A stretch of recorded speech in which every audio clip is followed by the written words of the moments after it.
PTI के chairman की मुश्किलात में मजीद इजाफा हो गया है। पीटीआई चेयरमैन के खिलाफ साबिका दौर के बतौर वज़ीर-ए-आज़म उनके प्रिंसिपल सेक्रेटरी आजम खान ही गवाह बन गए हैं और कल उन्होंने मैजिस्ट्रेट को रिकॉर्ड कराए गए बयान में साबिक वज़ीर-ए-आज़म पर वज़ारत खारजा के साइफर को अपोजिशन और एस्टैब्लिशमेंट के खिलाफ सियासी मकासद के लिए इस्तेमाल करने का इल्ज़ाम आयद किया है। आजम खान ने यह संगीन इल्ज़ाम भी आयद किया कि इस वक्त के वज़ीर-ए-आज़म ने साइफरॉन से ये लिया था। और इसी सारी सूरत हाल पर बात करने के लिए अब्दुल क़य्यूम साहब हमें ज्वाइन किया है। Senator lieutenant general retired Abdul Qayyum साहब, रहनुमा नून लीग के। बहुत शुक्रिया अब्दुल क़य्यूम साहब आपके वक्त का। सबसे पहला सवाल मेरा आपसे क़य्यूम साहब यही है कि ये तो नेशनल सिक्योरिटी से जुड़ा हुआ मामला है और अगर ये सब कुछ जो कल बयान में बताया गया ऐसा हुआ है तो इस मामले की तहकीकात होना बहुत ज़रूरी है और ये कितने संगीन इल्ज़ामात हैं, आपकी इस पर राय क्या है? देखिए, बहुत मेहरबानी। मसला ये है कि देखिए, ये बहुत संगीन इल्ज़ामात तो ज़रूर ही है। उसकी वजह ये है कि इतने बड़े ओहदों पे बैठे हुए लोग जो कि chief executive of the country, वो अगर इतनी सेंसिटिव डिप्लोमेटिक और सेंसिटिव हसास किस्म की इंफॉर्मेशन के साथ इस तरह खेलें कि अपनी सियासी मफादात के लिए इस्तेमाल करें, तो ये बहुत ही काबिल अफसोस बात है। बिकॉज इससे पाकिस्तान के इमेज को नुकसान पहुंचता है, पाकिस्तान के जो सफारती ताल्लुकात है वो मुतासर होते हैं और मुल्क के अंदर लोग गुमराह होते हैं।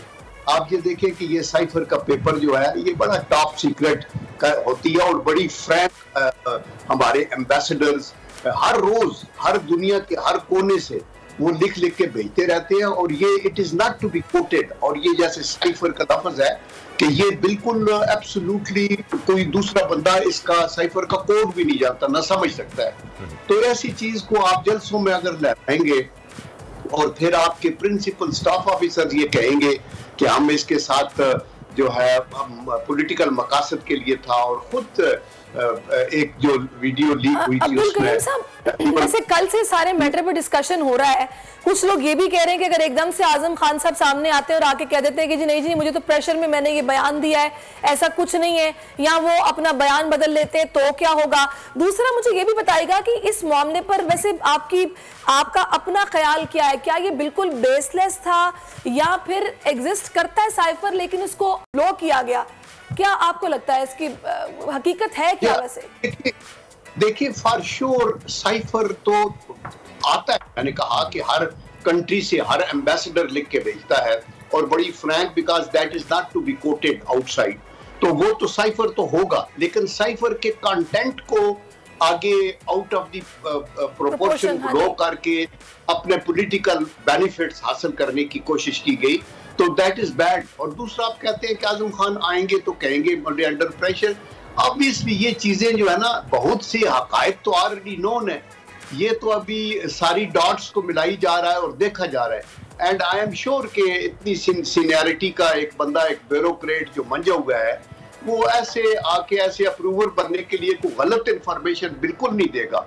और अगर उसने ये कहा है तो इसकी इन्वेस्टिगेशन होनी चाहिए। और हम तो कभी भी, मैं तो ये नहीं कहता कि किसी को हम गैर जरूरी तौर पे किसी चीज में फंसाने की कोशिश करें, लेकिन अगर आप वायलेट करते हैं और बड़े ओहदों पे बैठ के आप इतनी बड़ी ओमिशंस करते हैं जिसके आपके मुल्क की क्रेडिबिलिटी भी इरोड होती है और मुल्क के अंदर भी लोग मिसलीड होते हैं, तो ये बड़ा सीरियस एक किस्म का जुर्म है। सीरियस जो है वो इल्ज़ाम है। ये बिल्कुल आपने सही कहा कि ये एक प्रोपेगेंडा है, एजेंडा है, क्या है ये जो भी है पता चल जाएगा, सामने आ जाएगा। अब्दुल क़य्यूम साहब, मैं ये जानना चाहूंगा कि जब ये बयानिया आया साइफर वाला, तो एब्सोल्युटली नॉट, वो एक मौक़िफ़ सामने आ गया आपके और पूरी कौम ट्रक की बत्ती के पीछे लगा दी गई है कि जी ये एक गैर मुल्की साजिश हो रही है। और अब ये पता चल रहा है कि ऐसा कुछ था ही नहीं। तो एक तो ये आवाम के साथ जो खेलवाड़ हुआ है उस पर भी आप अपने कमेंट जरूर दीजिएगा। इसके साथ साथ मैं ये भी जानना चाहूंगा कि ये बड़ी ही सेंसिटिव मालूमात होती है, अभी आपने इसका जिक्र किया, ऐसे बहुत से बयानिए साबिक वज़ीर-ए-आज़म की जानिब से आए जो कि बंद कमरे में होने वाली डिस्कशन थी जो 2-3 लोगों के दरमियान हुई, और उसका भी उन्होंने कई बार हवाला दिया कि मैं बता सकता हूं फला बंदे ने फला मकाम पर ये बात की है। वो भी, क्या ये कोई कोड ऑफ कंडक्ट है जिसकी वायलेशन हुई है? और अगर ऐसा कोई कोड ऑफ कंडक्ट है जो वायलेट हुआ है तो क्या इस पर आर्टिकल 6 लगेगा? देखिए, ये तो मेरे ख्याल लीगल एक्सपर्ट्स ही बता सकते हैं कि आर्टिकल 6 लगेगा या नहीं, लेकिन मैं आपको ये बताना जरूर समझता हूँ कि बहुत सी कन्वर्सेशंस कॉरिडोर्स ऑफ पार्स के अंदर होती है जो कि बाहर नहीं कोर्ट होती, ना की जाती है। मैं 2 वज़ीर आज़म के साथ मिलिट्री सेक्रेटरी भी था।